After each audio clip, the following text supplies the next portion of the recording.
loin des Lingwala, nous sommes en télé. Pourquoi?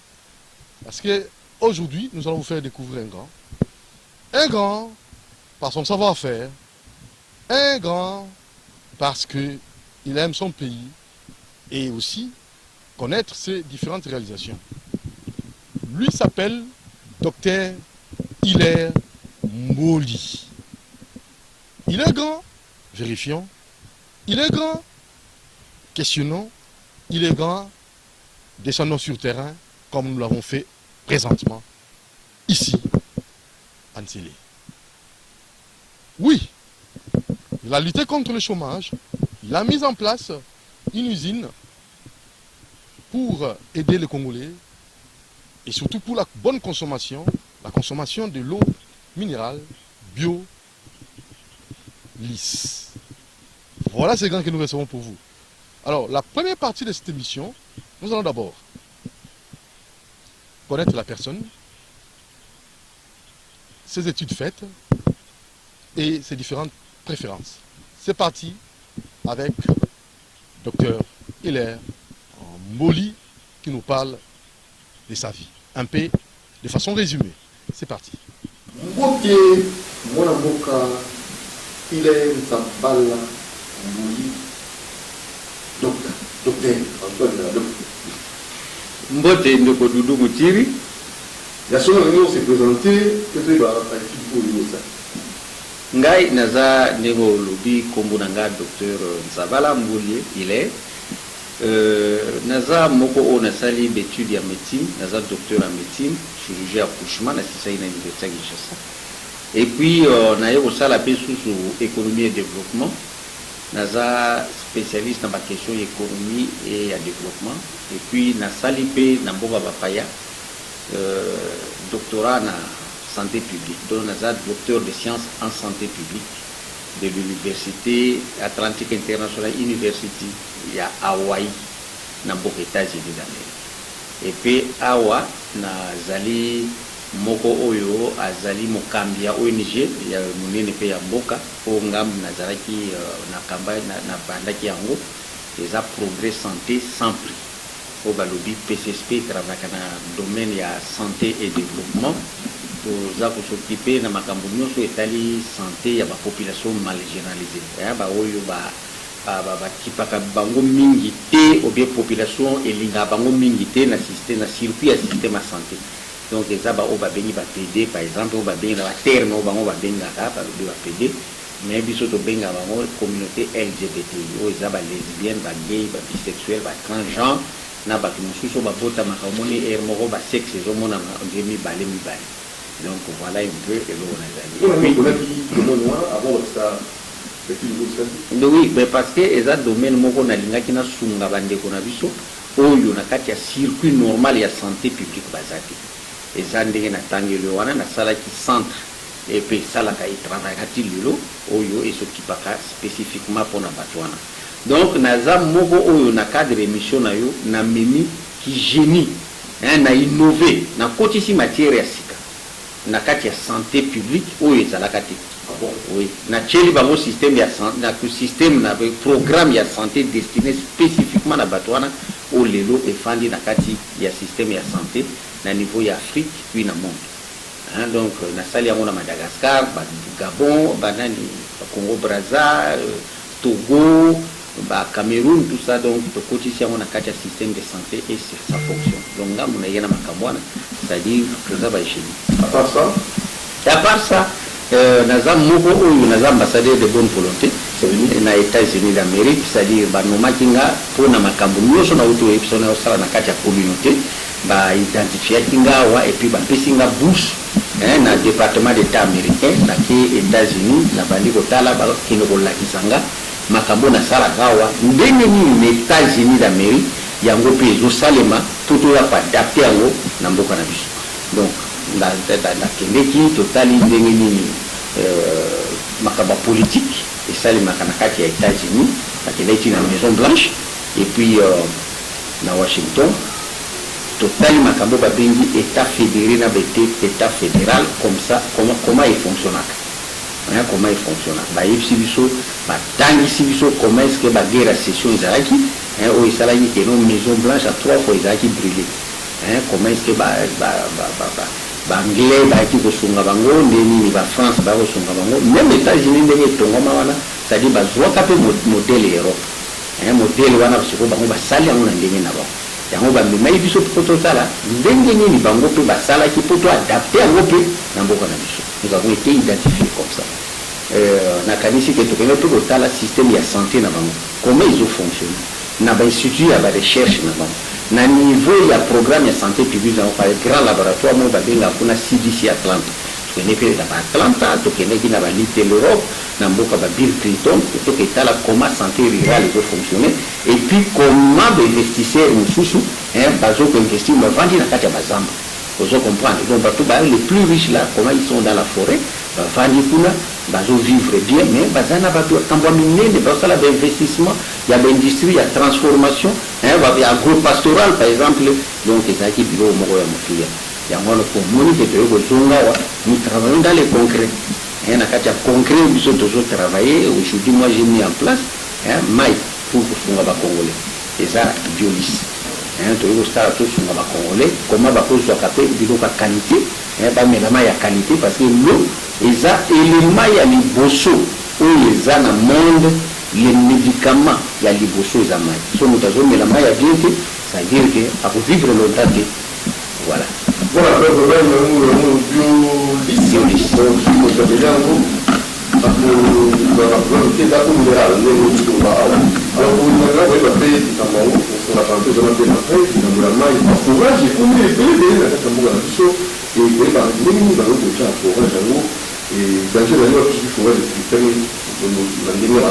non, forage va faire n'importe comment.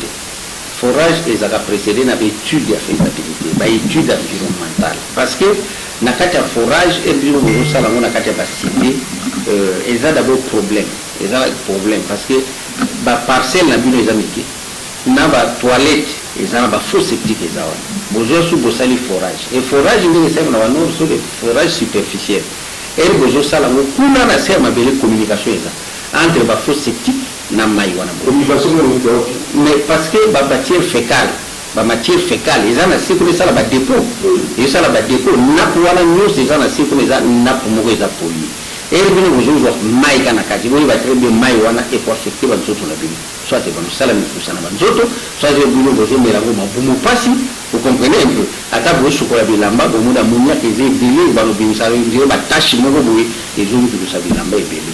Donc wana maï basala kaboda condition requise, ça la kalibanda oria cité au minéral, et dans la katia cité oria cité. Tout ça la eau minérale et c'est na reyo wana mobimba ba faux septique kozala na reyo wana mobimba kozala na bilanga ya bakrala bangombe te ekozala te na biloko oyo ba pesticide par exemple bato basalaka ba jardin ba bilanga makasi baotia baengrais e affectaka banini wana yango moni ke biso topréféraki tozwa projet oyo eza projet mobimba oyo ezalaki mpe na bapui ya bapartenaire lokola bacorde batiaki maboko tosali yango libanda ya ville. Et ça entre Kingakati na Ngandayala. Tu tiens au place wana et ça n'a pas moko ya bien. 130 mètres sous-sol, on a deux maillots biolis. Donc pour donner aux Congolais parce que ma place to kinda ka séminaire na ba moko ba paya. Ba fina ka ba Congolais. Pourquoi on fait la Congolais? Mais parce que ba mona que les Congolais 80% il y a réserve ya eau douce ya monde et ça na Congo. Mais Congolais yemo a accès à eau potable. C'est un paradoxe. Il y a un paradoxe. Pourquoi? Mais c'est parce que nous ne travaillons pas. Parce que tout ça, la régie des eaux awa, mais régie des eaux azo, on va couper ça par tout mal, il y a qualité. Tout le monde a qualité, mais il y a la paix suffisante. C'est-à-dire suffisance ou un exact. 80%. 80%. Vous avez la preuve de 61 ans. Mais guerre vous allez dans le monde donc le pays ici nous sommes à la vision. Ceux qui toujours fait ça dans maï, si nous n'arrivons pas à satisfaire besoin à monde dans maï, ils viendront prendre cela. On a demandé au président de la ministre pour le comme il a été d'abord pour gérer la maï, nous sommes là. Il y a des Kokamba. Ah oui, mais. La consultation au Mali Bazaïba, j'ai fait l'environnement et le développement de l'art. Non, mais là, nous avons félicité, mais à beaucoup de problèmes. Le problème, il y a beaucoup de gens qui ont évité ce qui est à jour dans la contribution. Parce que c'est limite. Biso to zala kana mo problème na ba contribution pe donc il faut attendre nanu ce qui a régularisé na problème la contribution na biso est-ce que administrativement nous sommes arrêtés de deux aïe ba très bien que il faut à négocier bien biso to zala na mai na biso nyoso wana bazulu ba comment biso to kopesa ba mai ba Tchad ba zana mai ba pays nyoso ba Burkina Faso so ke ba pays na kwa nyoso mai zati nga na tango na kata ba pays wana ba Burkina Faso ba Niger ba ino tando mai ezate jour so la kuta la Burkina Faso bana bazo sokola potopoto ngule beti après bazo sokola potopoto place mai et yaki kustani donc on a richesse autozana mama félicitations mais on me fait solo la bien pour mai obiso autozana et ko développer mbokana les 61 ans après tozana retard mais maillot yo biso tozana ngao et cause de la mostère et développement ya beaucoup na biso et relancer le développement na biso parce que nous on compte beaucoup plus sur le minerai mais les minéraux ne développent pas un pays. Comment ça? Les minéraux ils ont du loco et ya kana ba conflit ba minéraux ils ont du loco et ya kana ba guerre ba minéraux ils ont du loco moko bozo zela ba taxe et surtout que nous ne sommes pas capables ya ko transformer l'industrie de transformation exacte donc ils ont pour stabiliser l'institution. Et puis des bureaux pour foutre parlementaire, et foutre enseignant, et foutre fonctionnaire, mais ça ne va pas vous amener au développement. Et le développement, question à alors c'est une question qui est fondamentale, où il fallait que les gens changent l'indépendance, pour ce que ça a mis le taux pour les dossiers. Donc on a dit, bon, est-ce que la décision de l'application avec l'aide de téléma, après ça, tout à l'autre non, tout ça au téléma, mais je dois avancer. Français le dit, qui n'avance pas, recule. 61 ans après, pendant que tous la rivière, on a un lac, bambisi bazo pula, bazo nuna, bazo kouf. Mais monsieur de Namibie. 61 ans après. 61 ans après, Massamo Zorutangola. 61 ans après, ce qui est dans la Sumbalesa, tous les autres qui sont boudés, ceux qui ont traversé frontière, il y a Zambie. À quelques 100 mètres, Bachiriburo va boucherie, Bachiriburo va battoir, mais nous on n'amène rien, sauf seulement toujours pour ça la externalisation, il y a pas minéraux. C'est-à-dire, il y a un camion, minéraux brut, il y a moyen de faire ça. Mais nous-mêmes, nous ne sommes pas capables de produire, nous n'arrivons pas à produire parce que l'investisseur local est zati. Parce que la production locale est zati. Vous comprenez? Qu'est-ce que nous faisons? Il y a nous ils ont tourné vers douane, ils ont tourné vers taxes. Mais qu'est-ce qui bloque maintenant? Mais ce qui bloque d'abord. Est-ce que l'indépendance, vous avez un mot précocement, selon Van Dyssen, avec l'opération d'indépendance, ou il y a un problème lié à la gestion? Non, c'est un problème d'homme. La pays n'a besoin, nous avons un problème d'homme. C'est-à-dire, l'indépendance, il y avait quand même l'élite. L'élite, on a des folies. Et nous avons so balobi boy te batona ko balobi boy photo sala boy c'est-à-dire il a fallu to garder cap na biso il fallait to cultiver ba valeur tous années étiqueté on se comprend toujours souffrir d'éthique éthique c'est-à-dire batu oya correct oya ko zala ke bochi wana aza mutu moko amo yibite ayaka na népotisme te tribalisme te on se comprend donc mutu moko o azo mon intérêt à mboka o azo mon ke poto se développer photo sala boy mais de souffrir de mille les repoints. Alors que nous avons le pays avec plusieurs ressources, autres pour se développer en faisant des bons. C'est-à-dire qu'on sauter des tapes et des depuis un an et un développement. Et tous les capitaux, nous avons tout. Tous les capitaux, le col à Singapour. En 1960, vous avez un niveau Mokona, Corée du Sud, vous avez un niveau Mokona, Canada.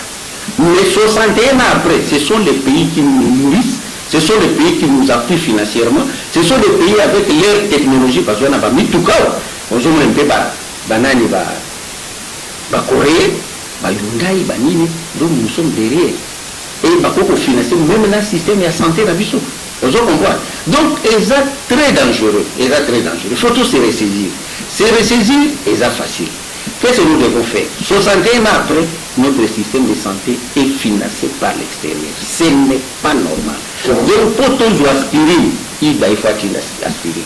Pour tous qui cette tuberculose, il faut nous faire les balles. Alors, cherchons la société. Mais il faut les valoriser. C'est-à-dire, pour vous valoriser, chercher, il faut voyer très bien que pour qu'on arrive à se développer, ce n'est pas seulement les minéraux. Les minéraux ne développent pas un pays. Ça, je persiste et je signe. Il y a mis balai dans zone baboué, il faut vous valoriser l'éducation. Et l'éducation, on les a recherche. L'éducation, tout le monde matériel, on va dire de la recherche. Recherche, on a fait en 1980, Corée du Sud, donc le budget a loué la recherche, 80 millions. Et nous, qu'est-ce que nous faisons? Vous comprenez? 61 ans après, nous, notre économie ici, pour contracter sur douane, la DGI, c'est-à-dire la taxe, la douane. Douane en gros, la douane, ils ont favorisé le développement. Comment doit-on favoriser le développement? Non, c'est parce que le climat est affaire. Le climat des affaires est à ma paix. Douane, il y a 10 000, il faut foutre à 15 000, 20 000 pour des douaniers. Vous comprenez? Il ne faut pas favoriser l'investissement local. Il y a des citoyens. Parfois, l'État a beaucoup. Mais l'État a une réforme, le concret. Vous comprenez? Donc il faut que vous ayez des décisions, prévenir les risques. Aujourd'hui, ça, que vous investissez, tout le monde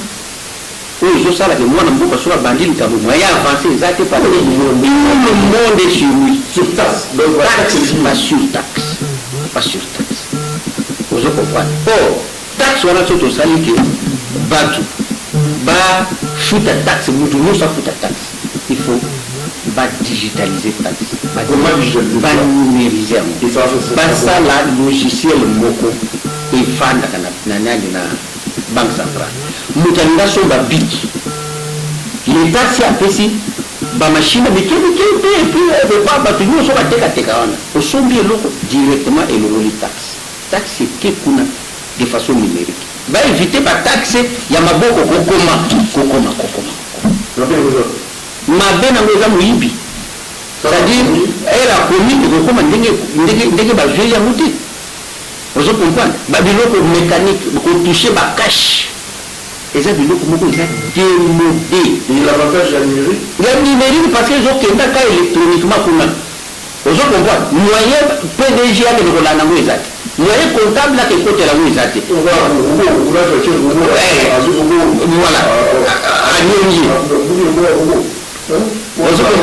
Donc, il faut qu'il y ait un péage. Il faut tout moderniser. C'est-à-dire, et les autres qui les autres, ça, bon réseau qui est directement dans la banque centrale. On a visité dans beaucoup de pays, on a Afrique du Sud, comment ça se passe. Ça peut être privé. Parce que ça va privé occasion, il y a pour reconstruire le bloc. C'est-à-dire, l'État, il ne peut pas tout faire. L'État, il a une norme. Il y a une norme. Mais il y a une norme privé, il y a l'État, il y a un péage. Mais avec quel médium local. Non, cantonnage manuel, il faut valoriser les cantonniers. Est-ce qu'ils sont formés pour ça? Non. On dit les cantonniers. Moi j'ai plus de 300 agents. Félicitations pour ça. Oui, à travers le pays. Aujourd'hui, on va toujours résolver ce problème. Mais les gens, c'est ça qui est l'université. Ceux qui ont le péage, n'a pas moka. Bazou ici péage, cartonnage manuel. Il n'est pas très bien. Même les jours de visa là où pour ça, la banzée là, au besoin de tout cas, à ta voiture au dans votre jugement.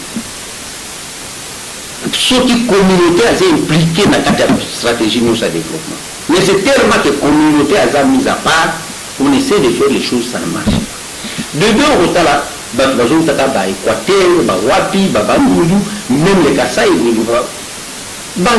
chaque jour, n'a pas massoua, n'a pas moto, n'a pas camion. Plus de la moitié va quitter. Bonjour, pour Annie.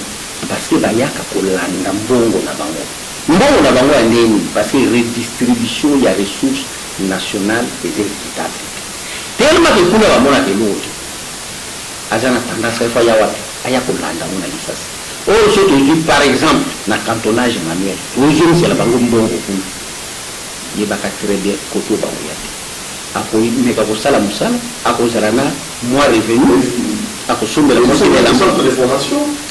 Mais tout le monde ne peut pas faire des universités. La mboka va toujours se rendre à son université. La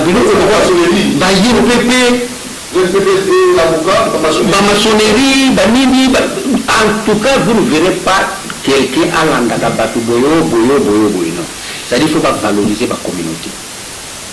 Ça, c'est très bien. Il ne faut pas valoriser investisseurs local. Il ne faut pas soutenir. Les gens savent de l'eau comme tu ne vois pas l'État. Vous comprenez? Donc, FPI par exemple, vous comprenez? Il faut soutenir les investisseurs locaux. Il faut qu'ils aient la sous-souté que non. C'est parce que c'est passé, mais pour le moment, il faut battre la banane et la nationaux pour accompagner. Et nous sommes là, on a fait nous sommes là il y a année. Il faut appeler ça une formation au temps fort. À Moukabeli, les États-Unis, ils vont faire visiter la FBI. FBI et ça, FBI à travers le monde pour les Américains. Mais dans un terrain, dans un système de renseignement bien organisé, nous devons exceller dans la communauté. Les États-Unis informés. Donc du coup, bien sûr. Ils sont informés. Très bien. Oui, il faut rallier l'information. Abikuna na moni mwana mboka. Azosala boye. Tu comprends que les chefs de l'État doivent être informés. Parce que l'objectif n'a pas le fois ça par millionnaire congolais. C'est possible. C'est possible. Alors il faut croire, il faut nous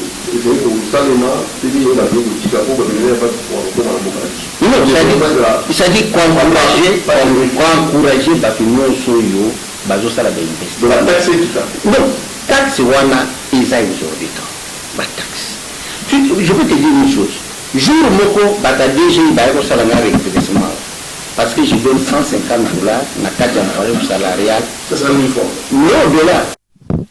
Voilà, alors la dernière partie concerne la réalisation, ces différentes réalisations. Ici, vous allez découvrir ces beaux cadres, mais ici, on a érigé, on a mis en place une usine qui va permettre aux Congolais de consommer de l'eau, pas n'importe laquelle, l'eau minérale, potable, pour la santé, et l'eau bien utilisée, bien analysée plutôt, suivant les différentes études de faisabilité. On va ensemble avec vous d'abord avoir les différentes orientations par l'administrateur qui est ici avec nous, et lui va nous proposer un guide qui va nous orienter pour connaître un peu comment comment se déroulent les travaux ici dans cette usine. Place à notre administrateur qui est là, mais tout en remerciant le chauffeur qui nous a aidés pour atteindre ce lieu. C'est pas facile en Tilé, monsieur Francis Talamakou. Allez, c'est parti. Administrateur, bonjour. Bonjour, papa les journalistes. Santé, ils allaient bien. Ozo talabiso pour ça permet nangai pour oza pena la facilité ya koza na kati ya ne ba cadeau bien oza la bien cadré. Alors yozali nani awa ngana yibi oza administrateur mais kombo na yo ngai monsieur Derrick Kamanda nazali administrateur na projet oya Biolis Bioindustrie.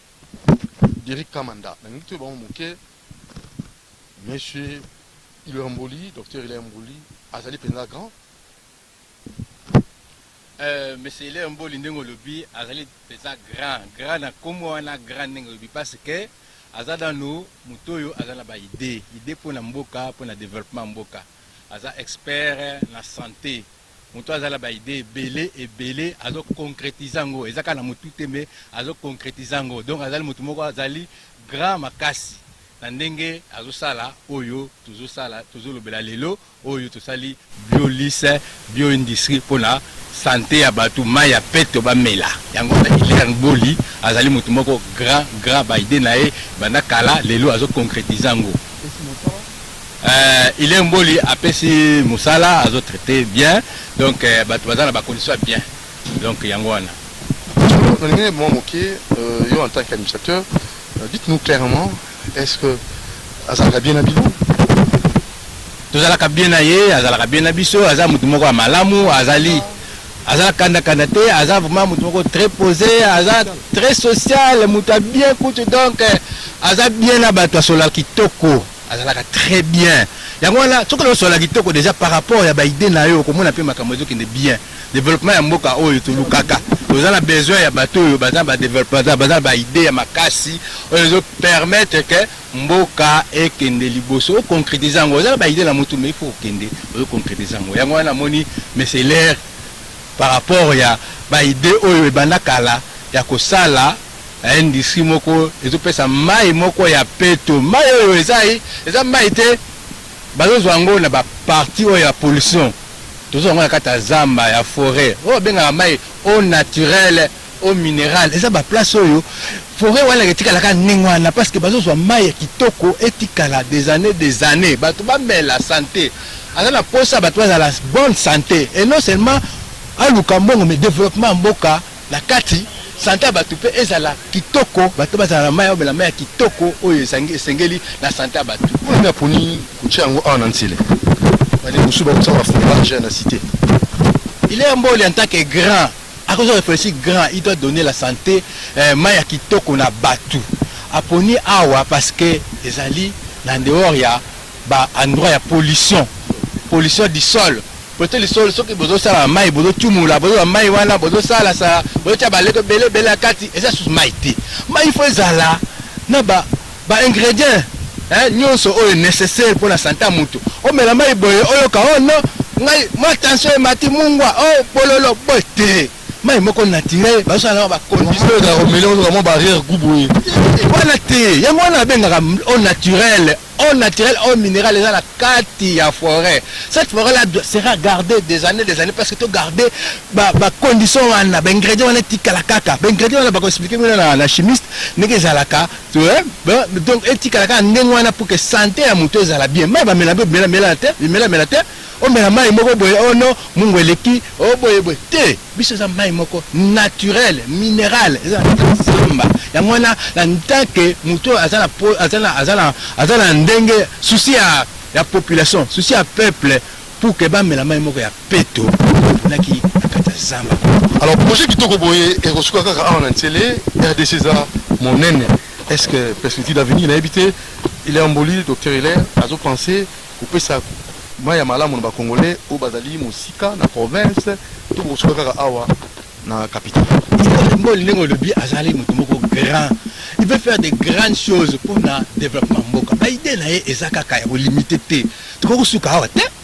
Tout ça ba idée belé faut que toute la république et kende. Après ça bango peut-être ça mai moko ya peto batu nyonso na kati ya république mais la mai ya kitoko ba mai moko au naturel, au minéral.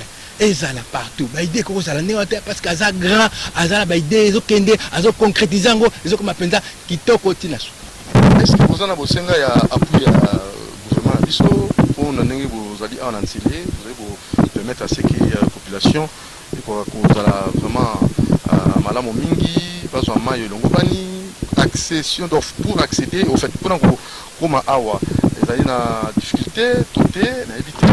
Est-ce que ntirango iska poponi ezali penza sécurisé toté alors toi ba makambo so wana bisa les ça les manakimia noso toté toi ba makambo so omoni le fait que il est un grand homme aponi nansele koto na kati donc to uti musika tozalaka tozo ba mituka oyo zozo situé ngo ah vous allez wapi la Kindobo ah nansele c'est juste à côté pembeni na Kingakati awa donc toza na sewa Kingakati mona toute cette forêt si vous voyez là donc Kingakati ça kuna biso za voisin Kingakati na sekoto yo toza na kati ya zamba oyo aponaki zamba oyo juste na ipsi na début que toza besoin ya peto ya mai ezala peto sikoyo na mai ya peto wana badifficulté toza nango moni nzela oyo mpo kamema mai kuna tobona ntre wana nzele a partir ya kuna toza na 6 km mpo tokoma awa eza nzela mabele eza kokangama kama boye eza kokangama atuka toza na zelo toza na mbula zelo mbula tozobimisa mai bato bamela mai ya bien mais il faut tozala na nzela moko ya malamu mpo mituka ekendaka malamu moko epesa bato mai mais toza bamikakatano wana na ndenge nzela eza accessibilité yango wana tozala mituka ya attraction mais nzela eza bamwa badifficulté soki bapui wana toza na besoin yango toza na besoin yango baya kosala biso nini koede biso par rapport ya nzela ebonga ekomisa biso mai nani facilité ya kobimisa mai sécurité za malamu awa toza na place ya pardon toza na kimia toza na place ya kimia alors la habitude déjà comme na suka na yo toza otango mingi te il faut que na bureau signer olandela mosala olandela ba jana yo est-ce que tu kozwa guide pour alakisa biso ndenge makambo kotambola wa mena ya mbopenza uzana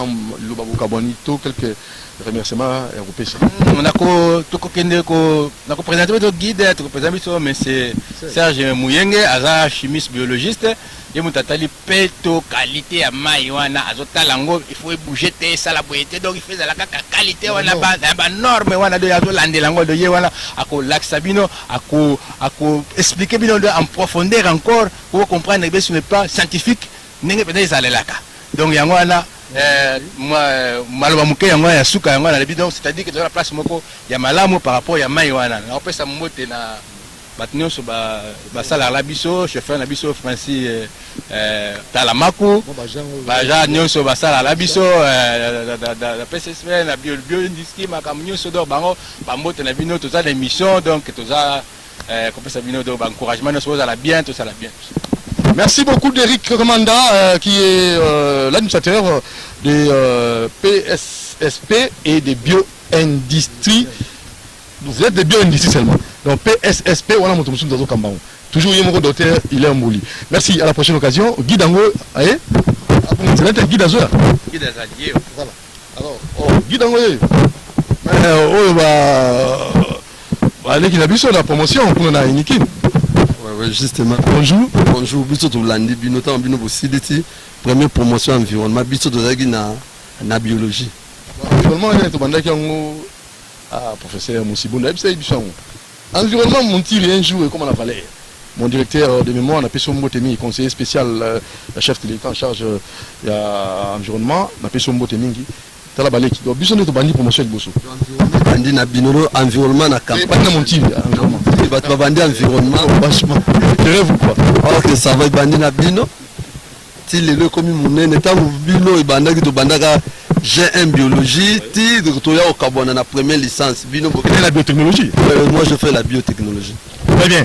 Alors très rapidement guide monsieur Serge à Combo le nom c'est Muyenge Batu Serge plus connu na Combo ya Yalom. Alors vous êtes chimiste et biologiste. Donc de formation je suis biologiste mais vulgairement na baisine agroalimentaire babenga biologiste chimiste agro.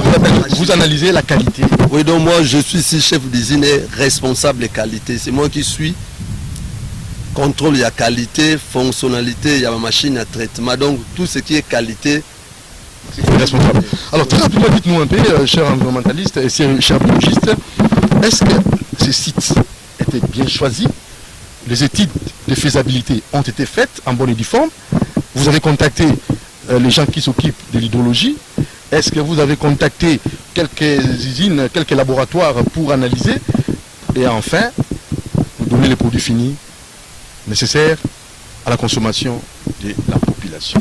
Oui, justement, d'abord, concepteur, il y a projet, il y a docteur, il est un sabala, azana nous, expert, c'est un médecin, ayebi, fonctionnalité, physiologie, il y a moutou, azapé spécialiste dans la médecine et environnement, donc le choix, il y a milliers, ils ont vraiment, ils ont répondu à la norme, donc, et pour ça que à Somba, concession, ils ont mouné de telle sorte que non, et donc, urbanisation et qu'on pousse en apembeni na biso c'est toute une grande concession de telle sorte non nappe phréatique au bango basutira qui maille au biso to bendi maille ezala na pollution te do activité humaine mon côté influencé soit apport il y a ba faux septique apport il y a ba pesticide non agriculture déjà éloigné na biso do makamuno nous on a choisi site uniquement pour la exploitation et traitement ya eau minérale biolise. Donc c'est exempté presque na, il n'y a rien comme microbes pathogènes, il n'y a rien comme métaux lourds na venir na fait moro cancérigène. Donc c'est une eau qui répond aux normes. Et tout ça na spécificité moro mai na biso et contenir iode. Donc un oligo-élément est très nécessaire pour éviter pour donc un bébé qui consomme biolyse donc hasard protégé contre la maladie à goitre. Donc l'iode c'est l'oligo-élément qui est nécessaire pour lutter contre goitre. Invité chimiste biologiste Serge L'homme. Vous vous êtes éloigné de la cité et il y a de ceux-là qui travaillent, qui construisent comme ça des forages dans la cité. Différence, ils sont revenus. Bien que ça explique, on a dit pour la ligne, on s'y a cité, alors que là pour forage permet la cité, bah ils ont soupé en maille, tout le monde a bon la kinga bois, na fourni mototé, mais ils allaient, mais ils ont permis la population maille.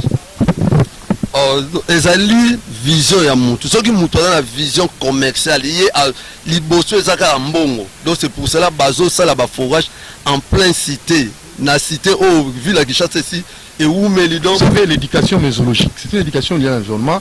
Il y a l'ignorance écologique et la population qui n'a pas des informations environnementales pourra consommer et sans savoir les conséquences qui vont s'en suivre. Et c'est un peu d'orienter la population par des termes très faciles à comprendre. Quel danger quand la population consomme l'eau ici na ba forage aux permis to ba ici na mai aux permis de cité. Expliquer à tout ça manière pas comprendre l'autre. À moi attends vas-y molangi on a mais belé mon cher. Vas-y molangi on a mais ngo mon la propre. À moi même pas zéro dans souka à moi non sur attends ici zéro exact. Il y a so c'est limité wana. À moi pas emballage ba kangi bien. À fongoli pe à meli salité pe zati. Yé alors c'est conçu. Azaka ko tali la kali kambo. Je vais expliquer parce que bilo monsieur mono na kaka na laboratoire. Expliquer malembe cher chimiste biologiste. Alors donc problème ezali misu ezana limite et monaka. Donc ça pour composition ya mai surtout ba mai bazo tirer na ba forage en plein cité. Tozana ba action ba biloko biso na centre bien mingi ba métaux lourds, ba plomb, ba cadmium mais ça ba métaux oyo bisa bango plomb et utaka wapi. Tango mutu keza ko bimisa fini wani linga bimaka na taux d'échappement. Ezalaka na ba métaux lourds. Pour ezalaka na ba milinga wana zo bima na taux d'échappement. Donc pour la tango zo kwea tango mbule zo beti na banzenga kati ya mbunda tango mbule zo beta mbula ekitisi tout ce qui est sur la ekititi na nappe phréatique donc nappe phréatique na koto eza polié donc mai wana ate bimi na sama belé bokanisi no bimi na sama belé composition minéralogique nango ezo détenir ba élément oyo ekomi na nuisance pour la santé. Il y a un docteur Hilaire en tant que spécialiste na santé publique, il a voulu protéger la population aya ko sa la usine na ye attirer mai na milliers oyo non pollué donc tant ozo mela mai wana oza exposé à un danger mon côté parce que danger ezali omeli mai lelo neti bakoko baloba nzete ko ya lelo mayebo bima lelo de effet de consommer de temps en temps il y a une accumulation de métaux lourds et ça n'a pas conséquences cancérigènes rosala na ba problème ya ba cancer il y a ça problème il y a ba surtout ba sel minéraux ezana corrélation na tension artérielle lelo ezana ba mai pe musutu pH eza acide ezo mutu abela que estomac zo mela mai yo ezana pH acide donc to ya acidité na estomac ezo comme sous makasi donc on a voulu qu'on mette dans la société une eau de qualité de telle sorte que non ça puisse pallier na ba problème belé sanitaire. Nous allons faire une randonnée pour découvrir comment est-ce que vous travaillez et les différentes étapes, Serge, vous allez nous expliquer et pour que la population se rende compte que le travail s'est fait de façon vraiment professionnelle suivant les normes environnementales. C'est parti. Ok, ça va.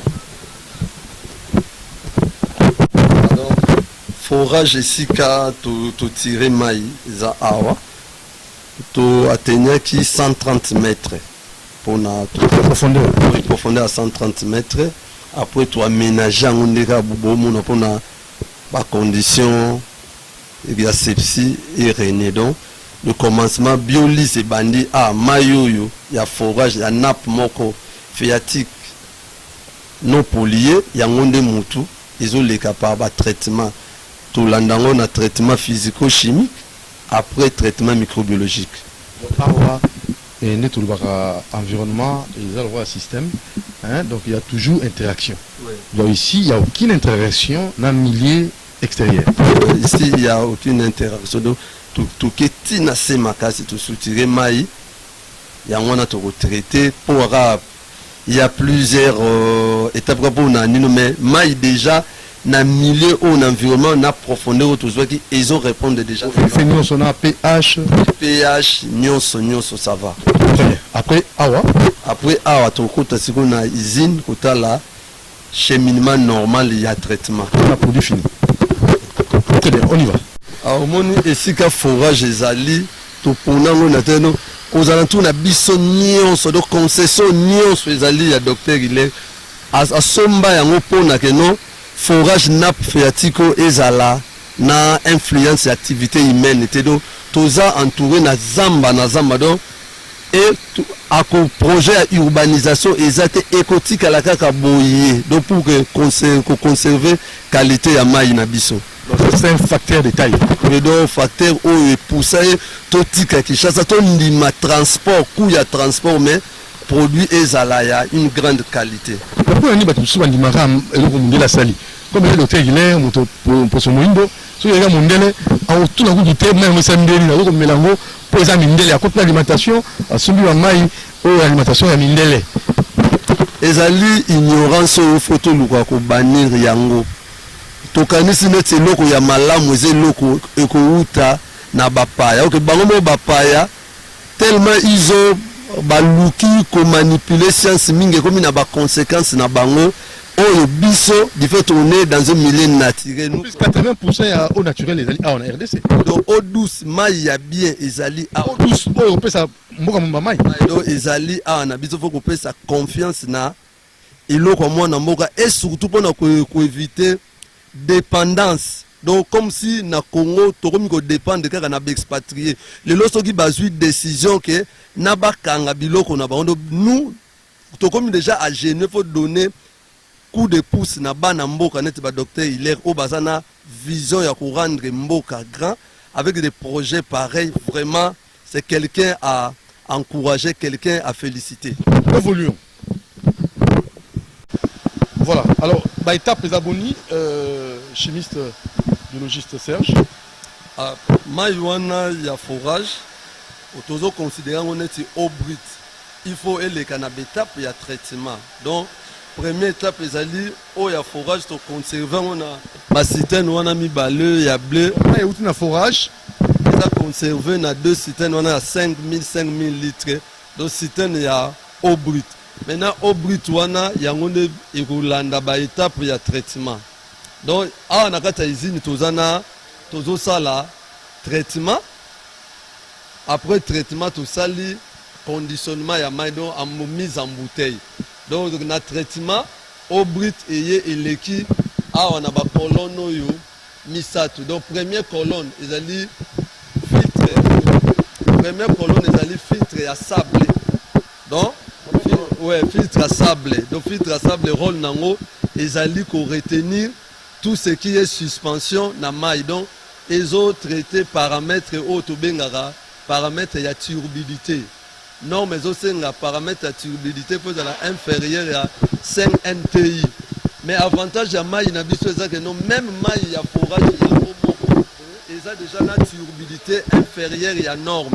Donc pour plus de protection et plus de sécurité, et l'équipe na colonne, il y a sable, après colonne à sable tozali na colonne il y a charbon actif. Chaque colonne au charbon actif et un rôle il y a pour retenir tout ce qui est odeur, tout ce qui est solution organique dissoute dans l'eau. Donc ils ont charbon actif, ça fonctionne sur le principe il y a absorption. Après troisième colonne ils ont adoucisseur ou échangeur d'ion. Yango eza rôle nango ils ont rendre eau douce. Mais malheureusement, avantage na biso mai déjà eau brute eza douce parce que to ya calcium na magnésium eza na C. Donc il nga kolongola yango pona ko éviter soki mai eza na to ya calcium na magnésium makati to benga yango eau dure. Donc mais eau na biso eza eau douce. Troisième colonne rôle nango ezali adoucisseur. Siko awa nyonso les trois colonnes to benga yango procédé chimique standard. Quoi? Le procédé chimique standard est parmi les méthodes de traitement maï. Il y a des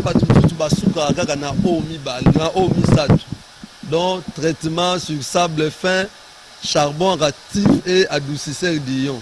Après, bah conditionner. Mais biso, toujours que ne eau filtration, tu passes na ultrafiltration. Ultrafiltration, ils allaient na niveau ya machine eau babengi osmose inverse.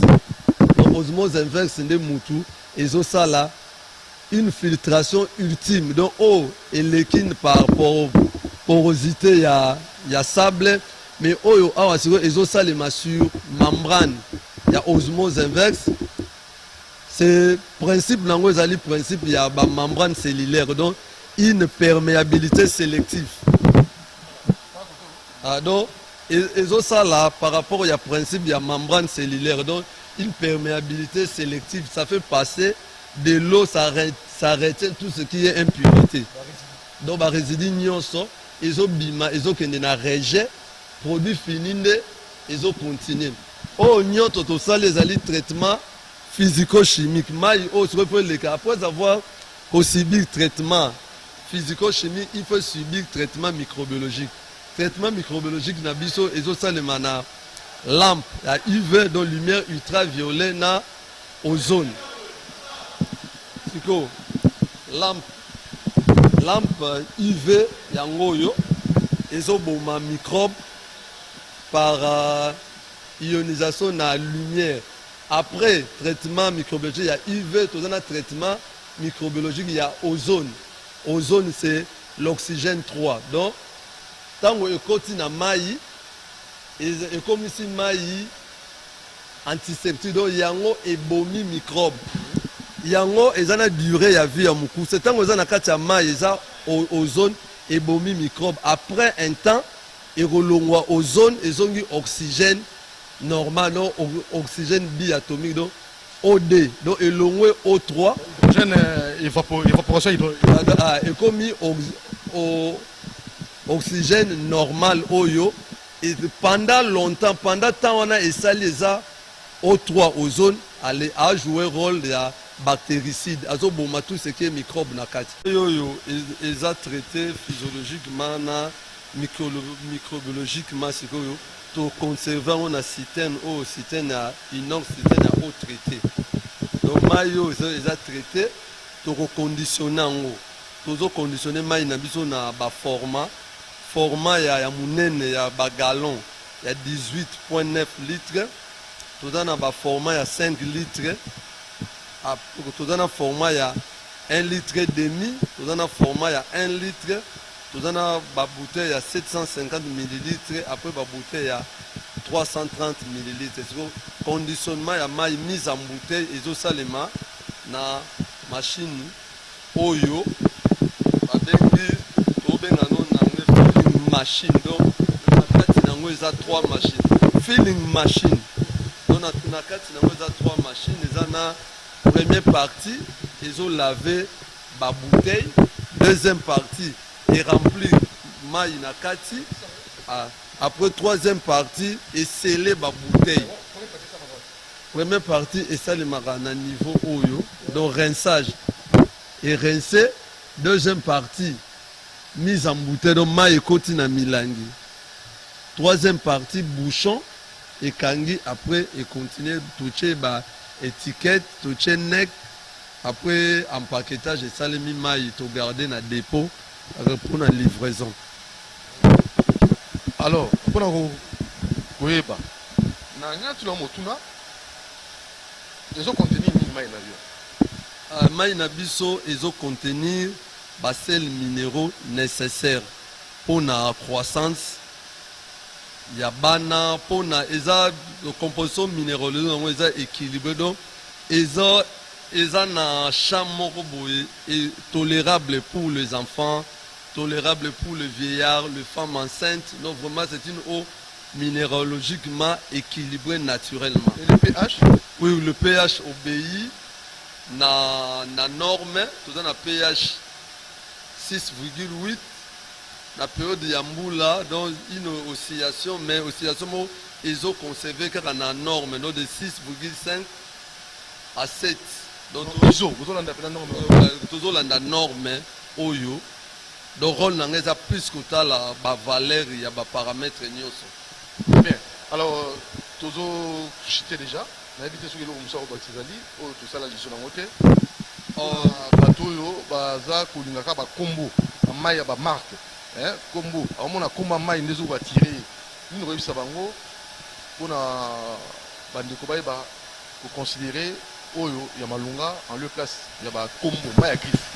OK, donc le problème là na rosenga plus surtout confiance na mai o biolis binomo bomoni ndenge izo salema millier oyo et salemeli et ezali mai moko ya expert dans le concepteur nango d'abord as un médecin docteur en médecine, azali spécialiste na santé publique, à mettre na société na ye produit oya marque, même ceux qui otali usine na biso libanda, couleur nango ezali ko refléter république, ezali ko refléter drapeau ya mboka. Donc c'est quelqu'un population où l'état a qui commisé mingi na ye pour il tient vraiment au développement ya mboka.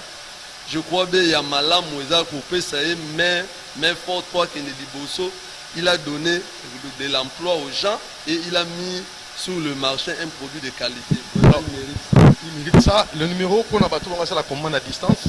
Vous avez un numéro, je ne sais pas, pour la commande à distance. Ok, pour la commande à distance, là il faut voir l'administrateur et le service client. Moi je suis plus à l'exploitation, donc à l'usine. La qualité et la production. Merci Serge. On va conclure avec l'administrateur. Ok, merci. Voilà, alors vous avez bel et bien suivi cette randonnée et ça vous a permis de comprendre les différentes étapes pour avoir ces produits finis bio lisses. Et notre chimiste biologiste nous a aidé, Serge. Cette fois-ci, nous allons conclure avec l'administrateur, M. Eric Kamanda, qui va nous donner peut-être le mot de conclusion. Pour vous permettre d'avoir une idée claire, et surtout ceux qui voudront commander, peut-être à distance, une commande à distance, ils auront un numéro de contact. Et nous félicitons vraiment notre grand de ce soir, M. Hilaire Mbouali, Èvre et Zoloba. Zoloba n'a pas pété. Et au Pessi Misala, au Pessi Namaï, pour la santé congolais.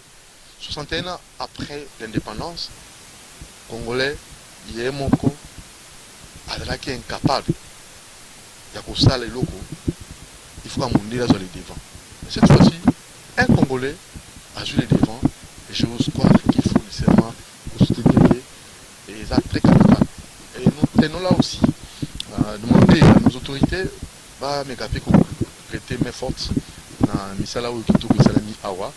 Et je vais demander aussi à notre VPM, Mama Basaïba Massoudi, VPM Environnement et Développement Durable, parce qu'il n'y a pas de raconte à la Makamote. Et Bissika Boué, s'occuper un jour, le ministère de l'Environnement, et quoi, on s'est appelé moi à visiter pour découvrir Dengue, Missalé de Salé, la norme environnementale. Et ça, c'est la qualité de l'environnement qui prime. Donc, on verra bien comment soutenir des initiatives comme ça privées, mais qui évoluent très bien. Alors, on va conclure avec vous, monsieur l'administrateur, monsieur Eric Kamanda. Alors, mot de conclusion.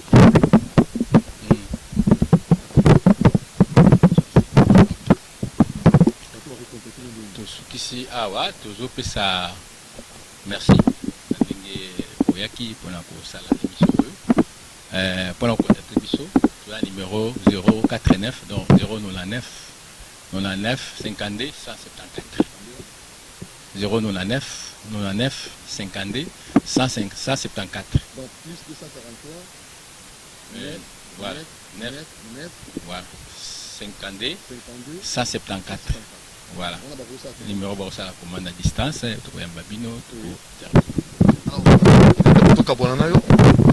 tokabana ndenge merci tokabana tozali usine oyo les grands hommes que vous avez déjà reçus baidée ezalaki ya concrétiser mais mboka mikakatono ezali ndenge mboka ifole elanda za mikakatono ya accessibilité à la problème en courant en tout cas ce qui est l'état accompagner l'anda pour que batala place au minéral au minéral à poteau au naturel place ezalaka yango yo basali awa donc on a besoin d'avoir accompagnement wana moi courant moi nzela ezala bien pour accessibilité to bimisa ma yango ba nyonso bayokaka au minéral wana ba melango facilement to ekende pa na bango donc yango la biloko mibale to na ngo la miskaka na bana to sana ngona na mai wana nzela.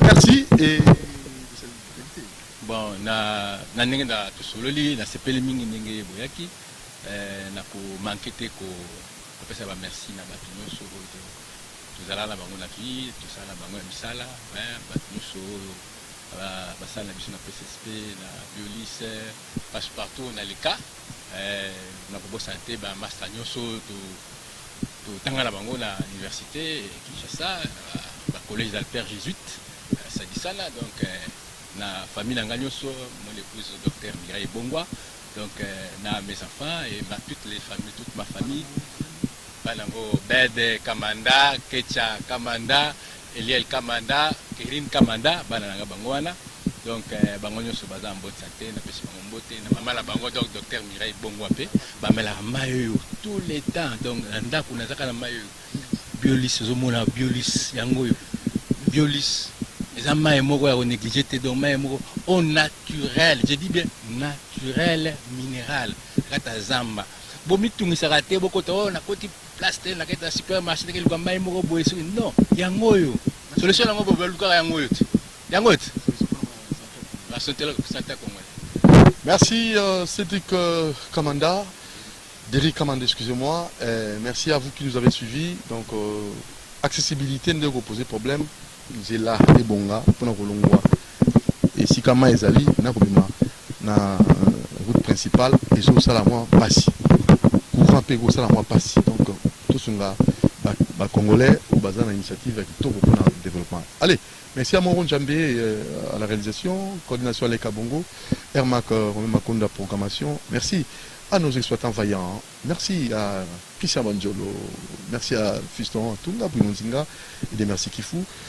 Doudou Montier vous aime la rediffusion samedi à 9h30 et sur les réseaux sociaux, vous allez aussi suivre cette émission et abonnez-vous massivement et posez vos questions au numéro affiché ou appelez pour vos réservations au numéro plus 243 9999 52 174 pour vos commandes à distance, pose en Biolis, mais pour être invité, comme on l'a fait avec notre invité, notre grand ce soir, le docteur Hilaire Mboli, appelez-nous au numéro plus 243 89 61 52 634 plus 243 89 61 52 634.